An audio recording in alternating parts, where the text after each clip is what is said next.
Welcome to Martial Arts World Radio. I'm your host, Joseph Clark. Over the next hour, we have 4 guests, which include UFC fighter Willie Gates, kickboxing legend Benny the Jet URQUIDEZ, bodyguard to the stars Chuck Platten, and Master Alan Goldberg, founder of the Action Martial Arts Magazine and Hall of Honor, and the organizer of the ultimate destination for martial arts and MMA Mega Weekend 2017 Expo. I have a book to bring to your attention. Check out 21st Century Perspectives on Martial Arts at Amazon. That's 21st Century Perspectives on Martial Arts. You can find that at Amazon. And also check out our new homepage at www.mawradio.com. We are pleased to welcome iHeartRadio to our network affiliates, as well as CHCR 102.9 FM, 104.5 FM, and Radio WH in Australia. This week's inspirational quote is from Ed Parker and goes as follows, quote, "He who hesitates meditates in a horizontal position," end quote. Ed Parker, 1931 to 1990. Hi, I'm Don the Dragon Wilson, and you're listening to Joseph Clark at Martial Arts World Radio. Master Alan Goldberg lived for 5 years in the Wing Chun Shaolin Temple as a student. He has trained a distinguished list of students, and he is the organizer of the ultimate destination for martial arts and MMA Mega Weekend Expo taking place January 27th to 29th at the Tropicana Casino and Conference Center in Atlantic City. Alan, welcome to Martial Arts World Radio. Mr. Clark, thank you. Thank you for having me. It's a pleasure. Now, Alan, please share with us your experience training and living at the Wing Chun Shaolin Temple. Well, it was a little unusual. I did train many years before that in the karate system and some other kung fu systems, and this was actually, people realize this was in New York. It wasn't in China, but my instructor did come over from China and established a place here in New York. And it was just something I met him one day, and we started talking. I already had my own school already, and he said, "Why don't you come up and, check out our classes, whatever," and I did. Fell in love with Wing Chun right away, and next thing you know, I was living there after that. So, we had 2 floors, and we had about 5 different bedrooms up there, and it was a dream come true. Martial arts, I wouldn't say 24 hours a day, but at least half the day was martial arts. It does sound like a dream come true. Now, you have a distinguished list of students and business colleagues. Would you share some of the notable martial artists and celebrities whom you've conducted business with or trained with? Well, one of the top ones that I talk about that trained a short time with me, but was still very, very dear friends, is Joe Piscopo. Joe is, what a great guy. I mean, in fact, funny enough, we speak once a month, and it's catching up is great with a guy like that. I've had some very high-profile surgeons, Dr. Richard Pearl. I've had Demetrius Oaktree Edwards, world kickboxing champion, and he's still with me to this day. He's been with me 25 years. I have associates such as Phil Morris from the Seinfeld show. There's a lot. I have some other person that might be training with me when he comes to New York is Jason Statham. He's supposed to catch up with me. We may be doing some training. So over the years, you meet a lot of great people, and my school's the type of school you stand there and all of a sudden someone walks in the door and everyone looks, their mouth falls open because of someone they saw on TV at one time. And of course, Joe, if I'm not, the truth of the matter, if they're not nice people, I don't even deal with them. So their characters have to be above par, or at least par, for me to even deal with them. So. And Joe Piscopo starred with, or co-starred with Chuck Norris in the movie Sidekicks. Exactly, yeah. And he's turned out to be a very dear friend over the years. And just saw him on TV tonight. He was on Cavuto tonight. And the guy is full of surprises. He's always doing something different. So, Alan, what can we expect at the ultimate destination for martial arts and MMA Mega Weekend Expo in Atlantic City in January? No, now you got me going. Okay, well, the weekend consists of everything from martial arts, MMA, boxing, kickboxing, and even wrestling. We bring in all the different genres because they're all connected some way or somehow. I mean, you'll find out most of these MMA people did some traditional karate systems before, or even wrestlers. That I'm amazed how many of them were black belts in different systems over the years. So, we bring them all in. We have a 3-day event. I'll give you a basic rundown. It's a 3-day event with 14 different events. We have 50 free seminars, 6 super seminars. We have 5 different tournaments going on, which I'll go over, 100 vendor booths, and approximately 25 celebrities that come to the event every year. We have a dance party, and this year we just had the Kids Action Choice Awards, not including our banquet. So we have 2 nights of a banquet. We have a breaking extravaganza, elite business seminars, and then our world-famous, they call the Academy Awards of Martial Art banquet. And in terms of the celebrities, what faces would we recognize? Oh, let's see. Matter of fact, just confirmed today was James Liu, also Sasha Mitchell from years ago, Dan Severin, Don the Dragon, Cynthia Rothrock, Bill Wallace, Ray Mercer, Hank Garrett. Let's see. We have Chuck Zito, Michael Jai White, Carrie Tagawa, Benny the Jet, actually. We just spoke to his wife the other day. Samuel Kwok, Christine Banner Rodriguez, Shawnee Carter, Phil Morris, John Pellegrini, Michael DePasquale, Orlando Rivera, Bernie Carrick, the New York City Police Commissioner, Demetrius Oaktree Edwards, and the list keeps going. The list keeps going. A lot of those people have been on this show too, but I'm really looking forward to meeting them. What is the website URL for those who wish to register for the event? Sure, it's hohmega.com. Very simple, the whole thing, just a big button, hit the register. And we have a couple other special things going on this year that are included with the event, which is in their own thing. We have Curtis Leewall from the Guardian Angels. We're running their first international conference at our event this year. So Curtis will be on hand to do a little speaking. And some of the names that I spoke to you about, most of the names I spoke about, are doing free seminars at the event also. So if you wanted to go and see a Don the Dragon seminar, it may cost you $75 to $100. Here, when you pay your entrance fee, which is $45 for 3 days, you come in and there's Don the Dragon, Benny the Jet, and Dan Severn doing free seminars. Now, Alan, we do have several UFC fighters and celebrity fighters who listen to the show. Are you still seeking any martial arts stars to attend? Yes, I always look. I have to tell them right about. We don't pay any site fees or anything like that. I actually have someone else just said Mark Henry from the WWE, also King Kong Bundy and Tito Santana. So these guys, we don't pay anyone. They come into the event because they want to be able to make contacts. Don the Dragon will tell you that when he comes to my event, he makes more contacts that weekend than the whole year than anything else he goes to. So it's an event where you kind of meet people and kind of, spread your wings already, where 30 countries come in from all over the world, and, you maybe never get a chance to meet those people before. So, Alan, for any martial arts stars who are listening, how would you like them to reach out to you? Best way to get me, they can get me on Facebook, or they can call my number, 718-856-8070. And I pick up the phone myself, so... Listen, Alan, I'm looking forward to attending as the official radio channel and show for the Expo, so we will speak again soon, but I just wanted to thank you very much once again for being here today. No, thank you. It's my pleasure. Thank you. You've been listening to Master Alan Goldberg from the ultimate destination for martial arts and MMA Mega Weekend Expo 2017.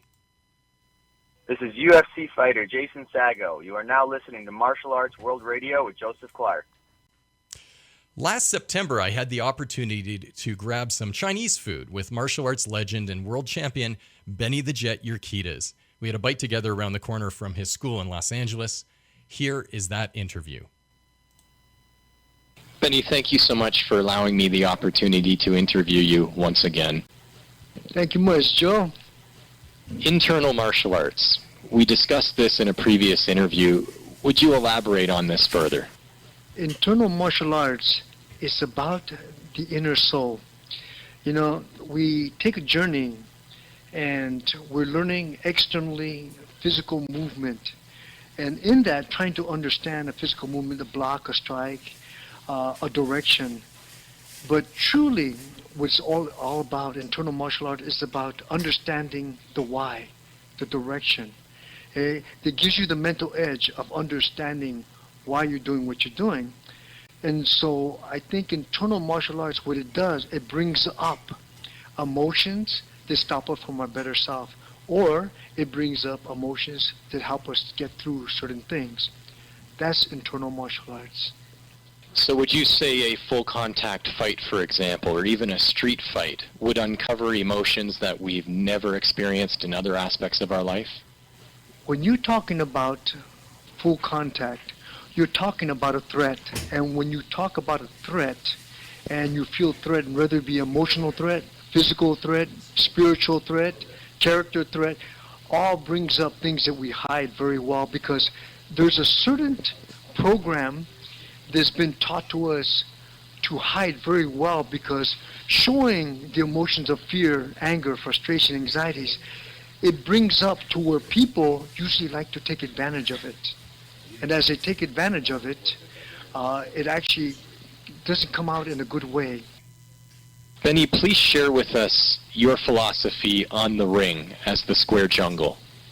The square jungle is about a metaphor of your home, your work, the place you train, people around you. And that square jungle means the energy that comes into that space. And sometimes when energy comes in that's not welcome, what happens is kind of brings up things and triggers things that are in us that we hide very well. In the square jungle, what it does, it brings a threat, because the square jungle, you have no place to run. It's you and your opponent, okay, that's there. So there's almost a trapness, and you feel trapped because you can't run from it, so you have to answer to this energy. Whether it be good energy, negative energy, fun energy, whatever, you're going to have to answer to it. And when you answer to it, whether it be verbal, whether it be mental, whether it be physical, you still have to answer to it. And sometimes it's not as pleasant as most people make it out to be. So in that, bringing out that kind of energy, that sometimes that we hide, because when we feel threatened, everything under your bed, everything out of your closet, everything it comes forward, because only when you're threatened, these emotions, you cannot help. It shows up. And it's sometimes what we fear is about how it looks, how it sounds. And this is what we fear. Most people hide that emotion, because if it brings up what we've been hiding,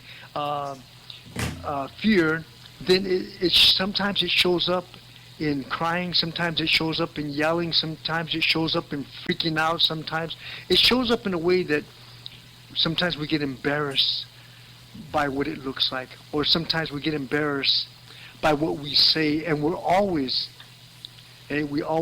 are sorry for it. Especially if we don't like it, we're sorry for what we said, and we pay for it later on.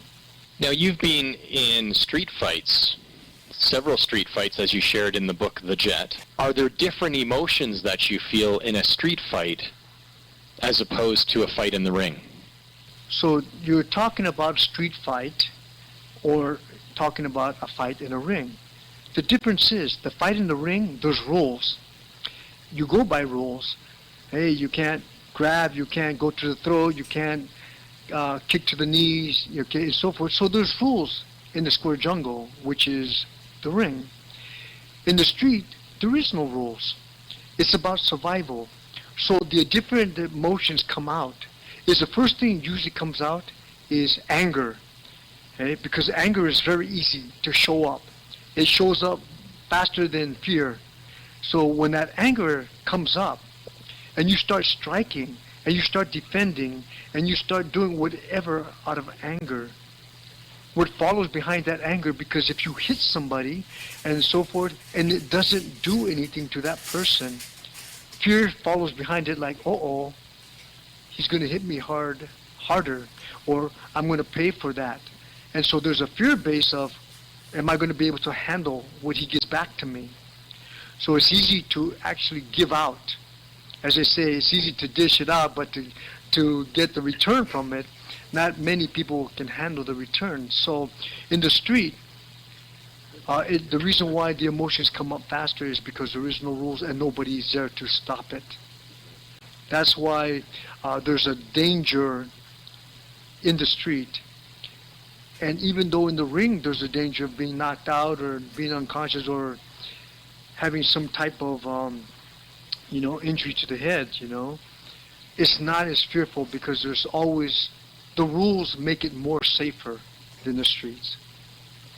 Now, Benny, in Bruce Lee's book, The Tao of Jeet Kune Do, he wrote about fear and rage and the adrenaline rush, and in his writings, he was saying rather than resist it or be fearful of it or refrain from it, to embrace it, to engage it, and use it as a way to fuel your performance in a fight.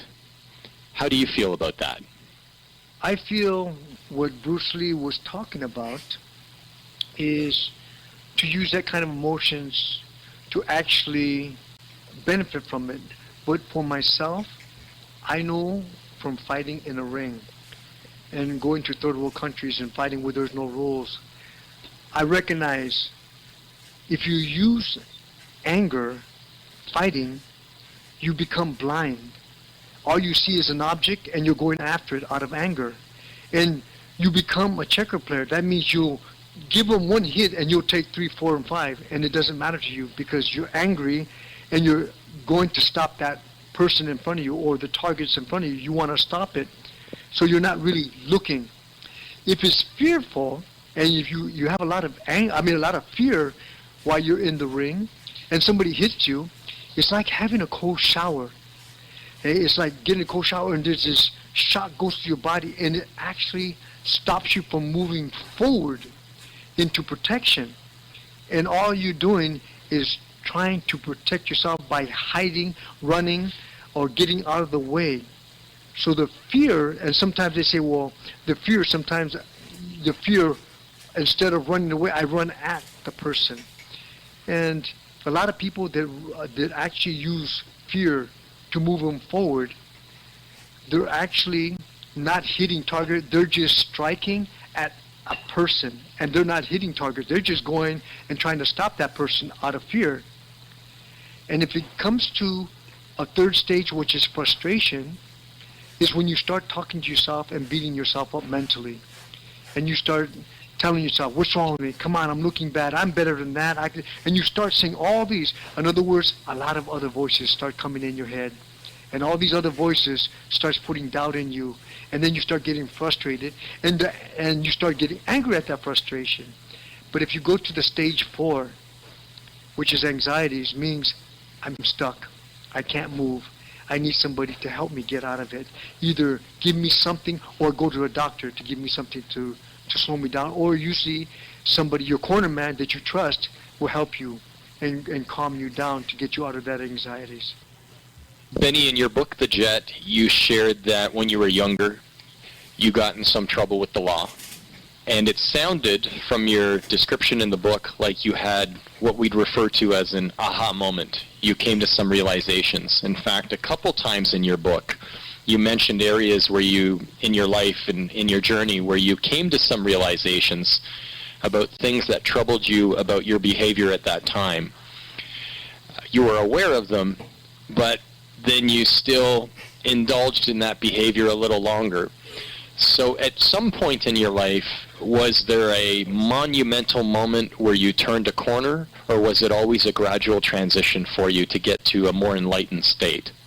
I believe when I was younger, what happens, you get into a stage of not having the experience and being shorter than everybody else. And I've always, for some reason, out of all my family, they always picked me. They always chose me to want to fight. And so, in that, I believe that we come into this world, our souls come into this world with, my soul. I really, deep inside, I really have a good soul. It's just circumstances. The physical part, when I got challenged, is I had no choice but to go out there and defend. And then I got to the point where when people challenge, they would actually got to the point where I started getting angry at not them. I was really believing that I was angry at myself. And being angry at myself it was very easily to be angry at the world. So in that, being angry at me, taking it out on the world, that people that would challenge me, it'd be easy for me to take it out on them. But deep inside, when I walked away, I didn't feel good about it. I never felt good about hurting somebody, even if they challenged me, even if they the one that started it. And it doesn't matter, because I don't have to say, well, they started it, so I finished it. And it wasn't about that. It was about the fact that I just didn't like myself when I was younger. And when you don't like yourself, it's hard to like anybody else. But I knew that after I hurt the person, I walked away not feeling good about it, and I thought, why do I do it? You know, if I don't like the way I feel after I do it, why do I do it? And I can always justify why they started it. They grabbed me, they pushed me, they challenged me. And so I can always justify why I did it, but deep inside I didn't like that feeling until one day, as I got older, I started having more experience because I was making money at 15 years old. I was making money when people challenged me. Now, $100 back then, the 60, that's a lot of money for a kid. Sure. And so when they would put money down and winner take all, you know, I always, you know, hey, it was like, hey, ice cream on me. It was, you know, because to me, the fighting was my least problem. That I can do easily. It seems like I was always a performer since I can remember. It's just I never liked the fact me hurting somebody. I never liked how I felt about it after doing it. Did that change your perspective as a competitor as well? Because when that happened, you were a competitor in martial arts, and you were a champion in martial arts, I believe, in competitive martial arts at that time. So after that incident and experiencing those emotions of going back and reconciling and making right, did it change how you looked at competitors when you were fighting in point karate and full contact karate? Actually, when I went to the next tournament, it was the Four Seasons, and I went there, and everybody was looking at me like, everybody looked at me and saying, man, you have a smile like you just won the lottery. You know, what's this smile about? You know, and I said, hey, I'm just happy to be here and just, you know, I'm excited about the competition. But I had a smile from ear to ear. I was so excited. From that point on, I really think that kid really changed my heart and who I am, the way I look at things. I think that he taught me such a lesson that I realized that I didn't really have to be with such, I can do the same thing I was doing, but with out of love and such fun, and not have to, nothing's changed. I was jump kicking, dropping people, this and that back, but I was having such a good time because my attitude in doing it was out of love and fun, what I love doing. Invaluable life lessons. Benny, thank you once again for taking the time to speak with us, and all the best to you. My pleasure, and all this listening, truly, that is what they call internal training. This has been an interview with the great Benny the Jet URQUIDEZ on Martial Arts World Radio. This is Olivier Gruner. You are listening to Martial Arts World Radio with Joseph Clark. For those of you listening to Martial Arts World Radio while on your phones, tablets, or laptops, be sure to check out www.bobwallworldblackbelt.com, the world's foremost martial arts online community. Also, check out our show website for the advertisement for London Sports. London Sports is a provider of quality sports apparel and equipment at factory prices, which you can brand with your organization's distinctive logo to resell to your members and customers. Just visit www.mawradio.com and click on the London Sports logo to send your inquiry. Willie Whoop-Ass Gates is a 29-year-old UFC flyweight fighter out of Fontana, California. Willie, thanks for joining us and welcome to Martial Arts World Radio. How you doing? Glad to be here, guys. So, Willie, beginning with the end in mind, at what age did you begin martial arts? I believe I first walked into a mixed martial arts gym around the age of 24, 25. And what was it that drew you to the sport? Actually, I had no idea about UFC, mixed martial arts, until a buddy of mine was actually getting into Muay Thai. And then he just asked me to come down and join the gym one day, and I tried that out and kind of got good at it, and just I was hooked ever since then.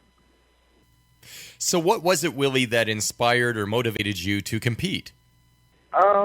Just something that I never thought I would be interested in, and then it just caught my attention, and I felt that I can be somebody at this, and I can be good at this, and I'm a competitive person as it is, so it was just already in my nature, my blood, and so I just went on and tried it out. Did you compete as an amateur? Yeah, I had well, back when I started, they didn't have amateur fights. They just had kind of smokers or just, hey, meet us at the gym at 3 o'clock and let's get it on. But other than that, I did about 5 of those. So I believe I went 5-0 in smokers or amateurs, whatever one you want to call them. So then after that was about a year. Then a year went on, and I figured, hey, I think I'm kind of good at this, so let me try and go professional. Is there a particular area in mixed martial arts that you lean more towards, or is there a foundation martial art that you prefer? Yeah, I had no idea what mixed martial arts was, or I never wrestled karate. I didn't do any of that as a child. So, and I guess what I was known for or good at was really just stand-up, so I can just stay with boxing. And growing up, were you aware of the golden age of martial arts, and were you a fan of martial art films, Jean-Claude Van Damme, Chuck Norris, Bruce Lee? Yeah, Bruce Lee. Everybody knew Bruce Lee, but I would never consider myself fighting or even picking up a martial arts at the time. But, I guess it just found me. So, Willie, as you became a professional mixed martial artist, what would a day of training look like for you? Living, breathing, mixed martial arts in the gym 24/7, just trying to better my craft, really. So it sounds like you were hooked. Yeah, for the most part, when I first started off, and then, I just grew from there. Really, I was always in the gym, just looking, just finding out artists and new fighters and champions and everybody. Did you have people who motivated you or who were inspirations, role models growing up? Not necessarily growing up. Like I said, just mixed martial arts just slapped me in the face one day. I didn't really know anything about it. And I wanted to be an actor, so it was just 2 totally different worlds I was living in. And I just started pursuing mixed martial arts first. I can say I was a Jean-Claude Van Damme fan, though. Chuck Norris, everybody had to love those guys. And now, as a professional mixed martial artist, do you have people in your life who motivate or inspire you? I could just say my coaches and teammates. You always have somebody better or that you want to be, or that inspires you to be better or push yourself. And so I would give that out to my coaches and my teammates at the time. So, Willie, would you walk us through and share with us the chain of events that led to you being called up by the UFC? Well, yeah, it was just kind of a snowball effect, really. I just went from 1 second fighting on a local circuit to just taking these last-minute fights and just taking advantage of it and capitalizing on it. Just 1 second, just an average Joe, the next thing you know, you're fighting on the biggest stage, So when the UFC reached out to your manager, Willie, what was going through your head? What emotion were you feeling when you found out that you were being called to fight in the UFC? I was nervous, happy, scared, just, it was a lot. It just came fast. It came too fast, actually. I didn't really expect it at the time, for me to get a call up to the UFC. So I had to take it slow because I didn't think it'd come. Willie, if I was in your shoes and I got that call, I would probably be asking myself, am I ready yet? Have I earned it? Do I deserve to be here? Did any of those questions go through your mind at the time? No, most definitely. It ran through my mind, should you be here? Are you ready for this? Just a little self-doubt, something that I wish I never had it at first. But, it was something that was just rambling on in my mind, just because for the simple fact, like I said, 1 second I'm at the local circuit, like knowing that, oh, well, you know, if I keep on doing this maybe 2-3 years, you know, I'll be ready for the UFC. And then have to turn around and be like, no, you got like 2 months to get ready for this. Willie, I think for most of us to doubt ourselves is to be human. It's a very common thing. How did you work through that in order to prevail? Well, like, I kind of just, you have to push through it, you know. I'm strong-willed, and, you know, I just have to push through it and just keep on going because, you know, I'm a fighter. I'm a fighter at heart, and, you know, it's just that willpower that just kept me through it. Like I said, I even started off my career on 2, you know, so me starting off like that, just already thinking, like, is this for me? Should I be fighting? Like, you know, you're not good enough. And, you know, turning that around to a winning record and then winning a couple more fights. That now I'm at the top of the heap, you know. So that was another motivation of mine because I didn't start off too good, and then I kept on going and I kept on pushing myself, and you know, I beat myself out, and now look at me, you know. Willie, it's only natural when you get some good news, such as an opportunity like that to be called up to the UFC, that you're going to want to tell your friends and family and share that good news. And of course, the price you pay for that is you are now in the spotlight, and there's this expectation to perform, and you no doubt, like any of us, want so badly to please them and to impress them, and they're all watching you on fight day. So, of course, that's a very nervous situation. Tell us how you dealt with that and mentally how you approached those expectations that were on you. Well, the first fight is it's always a toss-up, you know, because you never really know, you know. I think the first fight should be the easiest because if you win it, then you win it, you know. Especially in my case, it was last minute, so it was kind of like, hey, you're damned if you do, you're damned if you don't. But, hey, you better be damned you did it, you know. So I just went out there, you know. You know, of course, I took my first fight short notice. I lost to John Veranda, so it was like, you know, he was number 2 in the world. You know, like took him to the third round or second round or third round. Like, you did good, like, you know. So it's like, okay, you're getting some encouragement, but then back in my mind, it's like, no, I could have won this fight. You know, I should have won, you know, but it was okay that I did lose, or you know, because it was short notice. But like, that's not really an excuse to that. But people like that. So, Willie, doing some soul searching here. After that first fight, when the crowd had dispersed, when you were back in your hotel room and you reflected on the fight, were you able to say to yourself, I left it all in the octagon? Or, out of nervousness and just the new guy factor, did you hold back on that fight? Or did you give it your all? No. I held back. You know, I never felt that, like, if you ever fought or competed and you knew that, hey, I done the best I could, I couldn't go anymore, I couldn't be any stronger, I couldn't be any faster, I couldn't be any better. Like, that's who I was at the peak. You can't be mad at yourself because you couldn't go any further, you know. But me, I felt that I could have done more. I could have capitalized on certain situations that I didn't capitalize on. So you typically pinpoint those and you beat yourself at that because, you know, you could have done better. So what did you take away from that experience, and what did you tell yourself to prepare yourself for that second fight? Just tell yourself that, you know, you deserve to be here. You're here for a reason, you know, and go out there and prove yourself. And, you know, my next fight, I had to take the fight on actually fighting my teammate, you know, somebody that I started with from almost day one of me stepping into a gym. So I had to necessarily pull those emotions aside and actually show the world, like, you know, I deserve to be here. And I fought Daryl Montague, and I ended up winning that fight via TKO. So it felt a little better, but like I said, it was like a bittersweet moment at the time because I had to go in there and fight a friend, not a necessarily a teammate, not a training partner, like a friend. And that was kind of tough for me to go in there and do that. But, you know, at the end of the day, we got a job to do. Willie, would you share with us your perspective and your philosophy on pursuing personal excellence and becoming a champion? Pretty much you got to put your heart into it, you know. You got to put everything that you can, and you got to push yourself. You got to be better. You got to be obsessed. You got to be crazy. You got to be joyful. You just got to be. You got to be your life, especially if you want to be a champion at this level.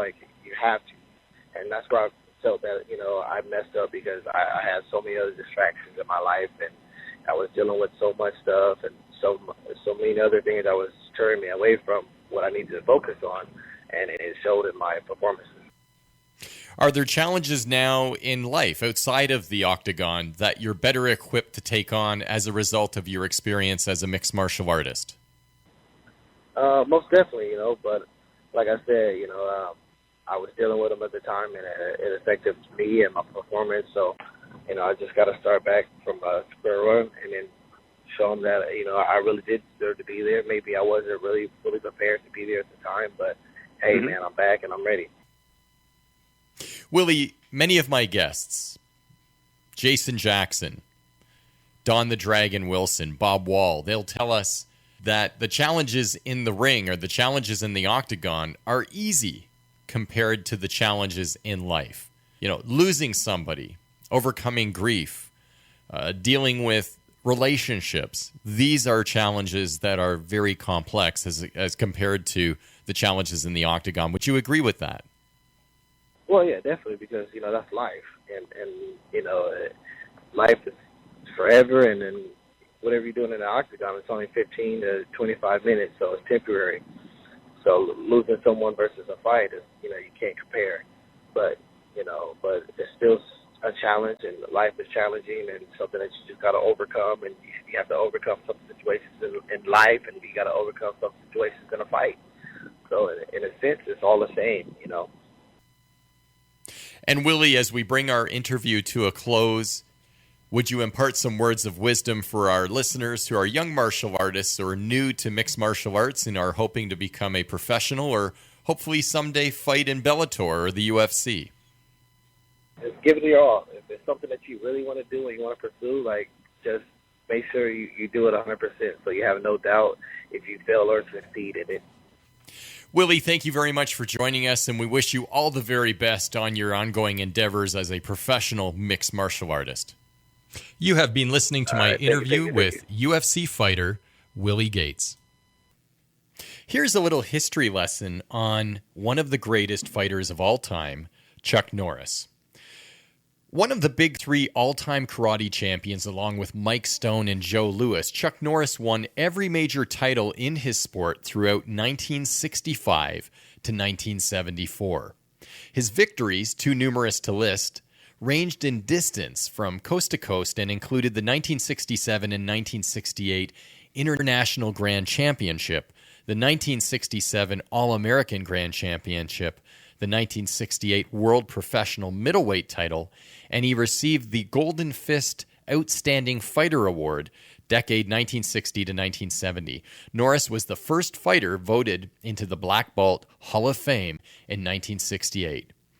He retired as the undefeated World Professional Middleweight Champion in 1974, climaxing almost a decade of consistent prize-winning performances. An instructor since 1961, his impressive list of black belts who have gone on to become tournament superstars in their own right surpasses those of almost any coach in the United States to date.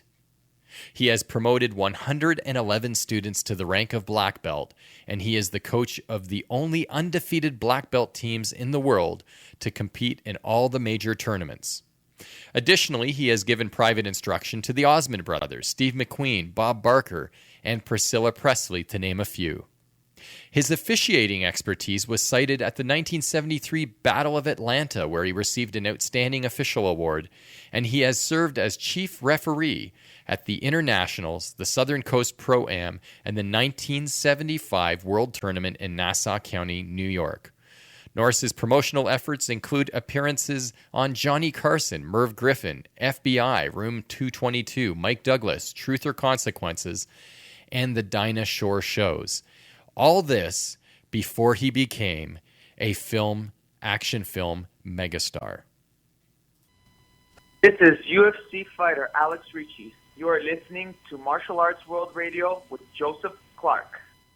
Our next guest has black belts in judo, hapkido, jiu-jitsu, taekwondo, and has established his own style and system. He has circled the globe over 100 times, and he has trained law enforcement and military. Master Chuck Platten has also provided security for Sophia Loren, Rod Stewart, Celine Dion, Rita Marley, and many, many more dignitaries over the past 30 years. He considers his greatest accomplishments to be his various international humanitarian projects. Chuck, welcome to Martial Arts World Radio. Thank you, Joseph. Chuck, would you please share the various dans and degrees and black belts which you've earned over the years? Oh, God. I started off in Shotokan in 59, Chito with Soroka. Established my fourth dan with Sensei Yes. I started in Jiu-Jitsu and Judo with Franco Tashita in the 60s. And I went to, around 1967, I got into, at that time there was only one system of Taekwondo. We got into Taekwondo with Master Chunky Tay and Jump Park. And then I fell onto Hapkido in 1968 and kind of become the love of my life. And I basically stayed in Hapkido forever, in the midst of that, studying Bando in the Philippines and some Penjar Salat in Indonesia, Chinese Kempo in Canada, and I'm a grandmaster in Hapkido, and created Chiquito Kwan in basically 1978, and finally brought it to the public in 1998. Which is your own system that you still train people on today? Yes, which is basically the military, police, use of force, combat art. And Chuck, would you also share with us some of the various stars whom you've provided security for through the years? Oh, so many of them. I did the Victory Tour with Michael Jackson, with the Jackson family. I did Celine Dion. I had a security. Actually, I was the person who checked her security. Was hired by a separate company. Diana Ross, Robert Redford, Ryan O'Neill, Stephen Dorff, Dennis Quaid, Sharon Stone. I can think of all. Quite a distinguished list. It goes on and on. When you provide security for these... Security is a strange field. Security is a strange field. This is true. When you provide security for these celebrities, are you basically introduced to them, within a few minutes before you travel somewhere, or do you actually get a chance to establish some rapport with them? Most of it's pre-ground laid, because especially if it's a tour. Like with Rita Marley, it was the one draw tour, right? So you had X amount of cities. Each city's different. You have to go in and pre-set everything up prior to switching from city to city. So my job, because I was usually the head of the security, is to go in there and pre-set everything up beforehand. So how did these dignitaries generally receive you? Are they engaging, or are you a bit of a ghost to them? Some of them I'm a ghost to. A lot of them was hands-on. It depends on what the venue was. If it was personal VIP, but then you're really close.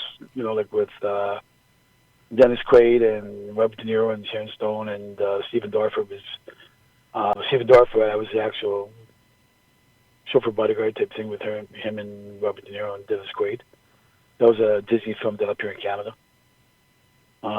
With Rita Marley, I was actually one of the three bodyguards, personal bodyguards, VIP. Okay. Yeah, so it varies. It depends on, like I said, the venue itself.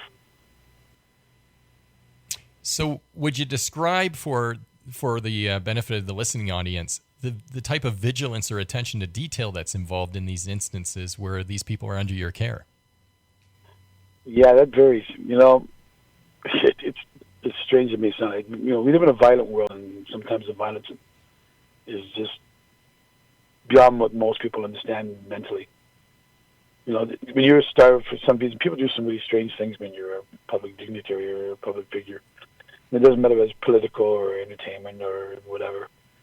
And some people are under constant threat, right? Or maybe a little paranoid because they've had threats, or people that they're friends with have threats. And so it varies between each person on the type of security that they feel comfortable with. A lot of times it'll be, the film industry itself, they'll want a certain amount of protection and stuff. And it's not always just because of a threat. Sometimes it's just behavioral things. Making sure, bad stuff doesn't get to the media, so keeping any incidents low profile. And then other times it's very casual. You're in the background, nobody even knows you're there. Chuck, let's change streams for a minute and talk about the training regimen that you've designed for armed forces personnel. What does that look like? Ooh, it's tough. Yeah, it's rough. Armed forces training is a whole different game than the majority of most martial arts people get to see. With the forces, with any type of forces that you're dealing with anywhere in the world, right? This is lethal force. The bottom line is you're the forces and you're not allowed to lose. So it's your life on the line, and you and your partners and your fellow people that you're with and the forces, their lives are on the line too. So in essence, when you get down to that stage of the game, it's nothing pretty, it's nothing fancy, but it's to the point, it's accurate, and it's complete. And if you've got a weak stomach, you're in the wrong business. How would your system compare to the Israeli Defense Forces Krav Maga? They're very, very similar, as a matter of fact. They're very little difference, right? I think, in general, most of the combat force stuff that's taught worldwide, they kind of take it from everybody. They take some from Sistema, and some of them take it from Krav Maga, some take it from Hapkido. I mean, if you've seen the Northern Korean Army, the Special Forces that protect the president, you see that the basics looks like Taekwondo Hapkido, and then the weapons part looks absolutely insane. It's over the top protective. And once again, being the forces, the bottom line is they're not supposed to lose.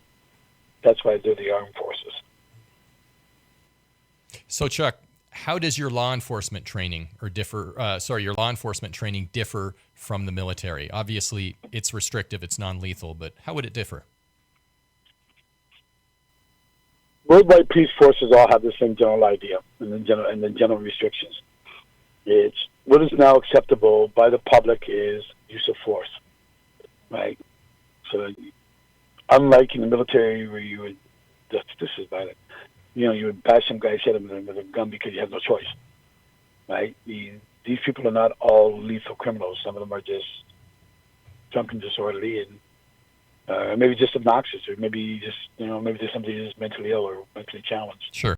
Right. So you can't use that type of force. So a lot of that type of the use of force with police forces is what they call. One is now camera friendly because it was caught on the cameras. So you can't go bashing people and strangling people and shooting them in the head and beating them with your gun. That's just not acceptable by the public, and I agree. So a lot of it is restraint. A lot of it is locks and holds. A lot of it is like very plain tackle takedown that you see in UFC. The idea is the police don't go around beating people up because it's fun. They have to restrain them and take them into custody because that's the law. That doesn't mean, right, that they're going to beat you to death, right, to put you in handcuffs. And that's not always easy. So it's a lot of choices between each officer. And when you're teaching, the idea is to teach them how to get the job done as fast as they can without the least amount of energy and the least amount of damage. Okay. That's acceptable. Okay. Chuck, do you provide the same training for prison guards as you would for the police, or would that differ as well? Yeah, basically it's the same. Police will have more of an opportunity to be in violent confrontations than you would at least a violent confrontation, because there's guns on the street. There's not guns normally in corrections within the penal system. So the biggest probably threat you would have in a penal system would be somebody with a shank or someone with a knife. Okay. Right, and so you're not really not as in arm's way as you would be as a law enforcement officer. Law enforcement officers have a tough job because it's just unpredictable. You don't know what you be walking into a domestic and the guy's got a shotgun. You don't know what's coming until you get there. So the difference in the two is one is more of a ready use of force where hey, if all else fails, no, I have to put my gun and shoot the guy. And the other is, well, there's enough of us to jump on him and subdue him. So that's basically with one. It's a lot of people, like especially if you go here in Ontario, which this is one of the many corrections worldwide, and they call it the ISIS team. It's the team that takes violent guys misbehaving in the jail cells and stuff like that, and to extract them out of a jail cell, right? Technically, it's just a big rush of people and take them to the ground and get them cuffed so he can't hurt himself or anybody else, and then remove them from the cell. Okay. And once again, it's the same idea, right? Trying to do it without hurting him as best you can. Now, Chuck, we're going to have a wrap-up question here really, really quick. We're down to our last 60 seconds, so we got to make this one a quick answer. Wrap-up question. Do you generally find that the police you train have already trained in other styles? Very much so. Thank you very much for being on the show. We look forward to having you back real soon. It's always a pleasure speaking with you, as always, and we'll definitely have you back again. My pleasure, Joseph, and to your fans. This is a great channel and a great martial arts channel. I love it.